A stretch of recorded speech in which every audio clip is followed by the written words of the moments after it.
Bom dia, querido amigo e querida amiga.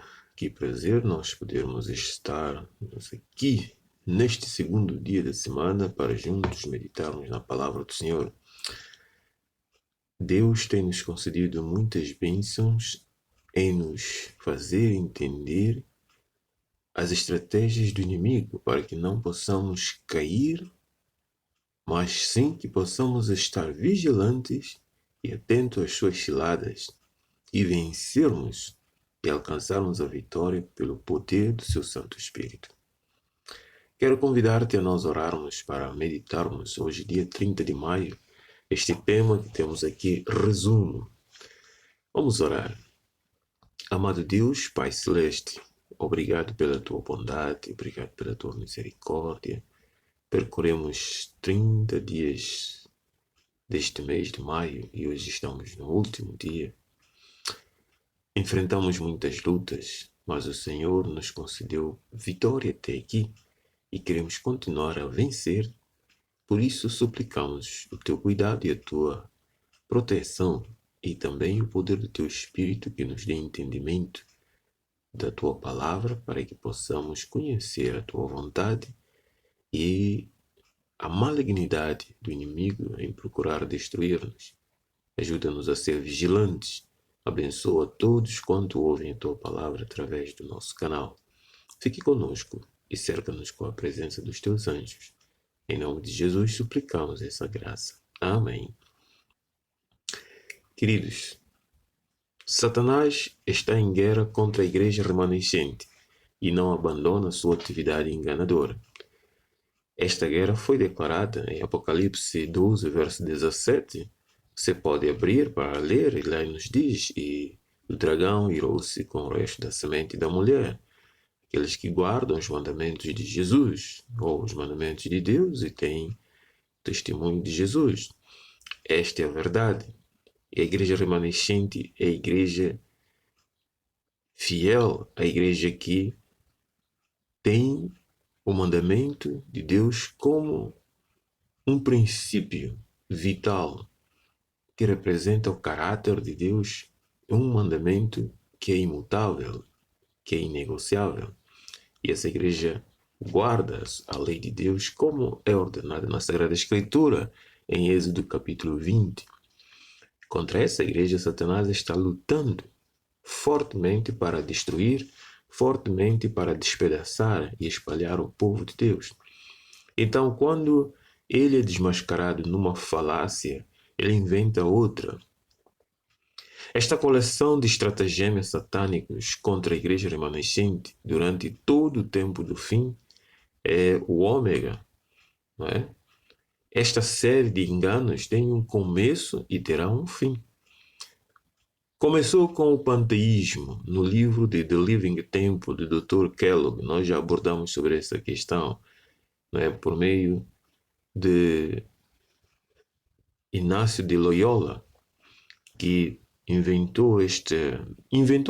desenvolveu essa doutrina, porque o panteísmo é algo que Satanás introduziu desde o pecado, desde que ele introduziu o pecado no mundo. Mas ele esperou o tempo para que isso fosse desenvolvido, para alcançar mais pessoas para levar à destruição. Então, Kellogg, no meio do povo de Deus, da Igreja Adventista, foi um dos que introduziu essa doutrina no meio do povo de Deus através desse livro. Nós já estudamos isso. Mas Deus tinha uma serva, o Senhor firme. Ellen White identificou-se como o alfa do ômega, identificou este mal como o ômega, o alfa do ômega ou apenas o alfa, né? Ela disse que este é o alfa do ômega, ou o alfa, o começo deste mal. Ela subentendeu que a futura contrafação final contra a igreja seria o ômega, do ômega ou somente o ômega.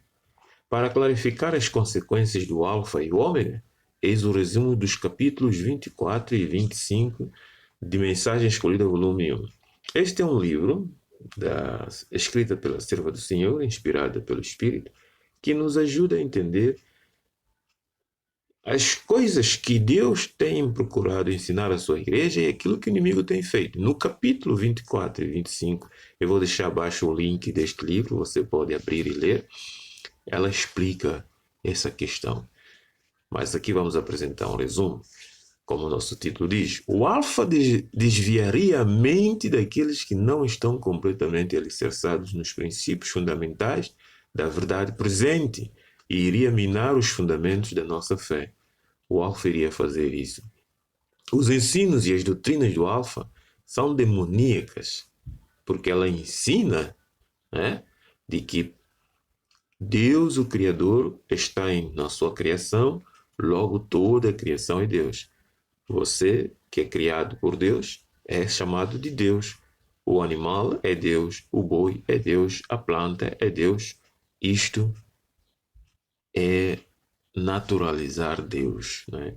Tornar Deus o Deus da natureza, ou a natureza é Deus. No Alfa, quando são usados textos bíblicos, e eles buscavam textos bíblicos para fundamentar as suas doutrinas, né, suas ideias, para apoiar a doutrina apresentada, os textos são mal aplicados, descontextualizados. As teorias espíritas a respeito da personalidade de Deus, se seguidas até a sua conclusão lógica, destruiriam as crenças cristãs. Essa interpretação da personalidade de Deus iria procurar destruir, ou, se for alimentada, destrói a crença cristã. Desvirtuariam a verdade da origem divina e excluiriam o povo de Deus da sua experiência passada, dando-lhe em troca uma falsa ciência. Então, os princípios da verdade que Deus, na sua sabedoria, concedeu à igreja remanescente seriam rejeitadas completamente. A nossa religião seria transformada e os princípios fundamentais que apoiariam a obra nos últimos 50 anos seriam considerados, ou que apoiaram a obra nos últimos 50 anos, seriam considerados erro. Se essa doutrina fosse introduzida e recebida, se o poder de Deus não interviesse, se o Espírito Santo não desse entendimento para compreender o erro, o caminho do erro que essa doutrina estava a conduzir o povo de Deus, talvez hoje já não existiria a Igreja Adventista, ou ela teria a sua patente do fanatismo, da loucura, né, da falsidade inculcada na mente de muitos. Aí mesmo poderia-se dizer que a Igreja Adventista é uma seita, mas ela não é, porque Deus está guiando, Deus está dirigindo o seu povo. Queridos amigos, com essa ideia panteísta que começou com Cóligo, seriam escritos livros com diferentes conteúdos de uma nova ordem. Nada seria permitido opor-se ao novo movimento. Enganaria os que não quisessem prestar atenção ao aviso. Os que foram enganados e aceitaram o alfa naquele tempo foram hipnotizados por Satanás.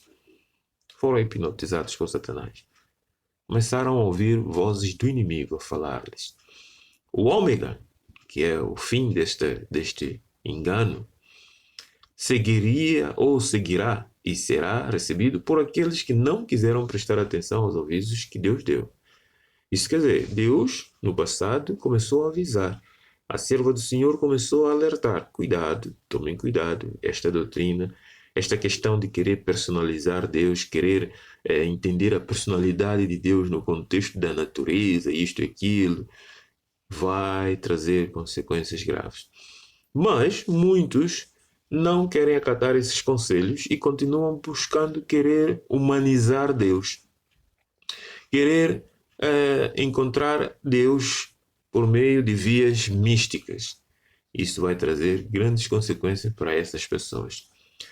Diz aqui que o ômega será de uma natureza surpreendente, resultará no controle das mentes humanas, né? Roubará ao povo de Deus a sua experiência passada, dando-lhe em troca uma falsa ciência.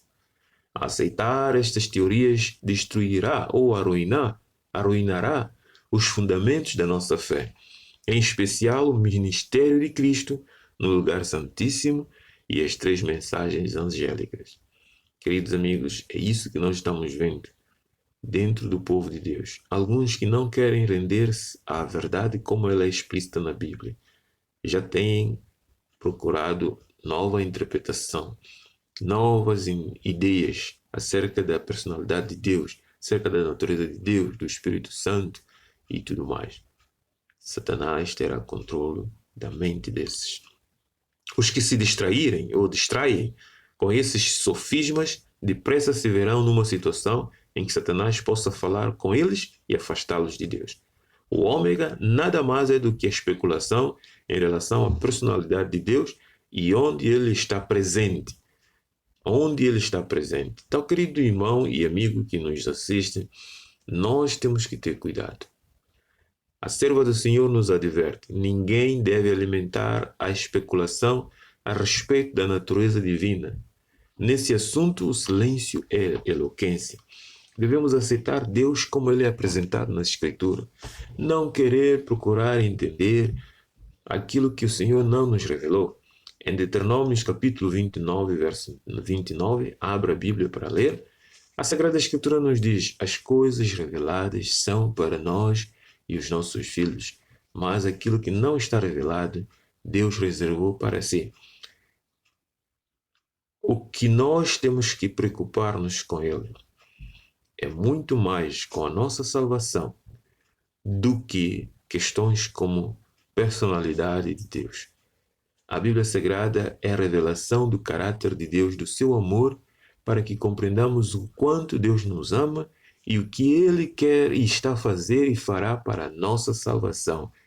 De tudo o que está na Escritura Sagrada, o fundamento é o plano de Deus para a nossa salvação.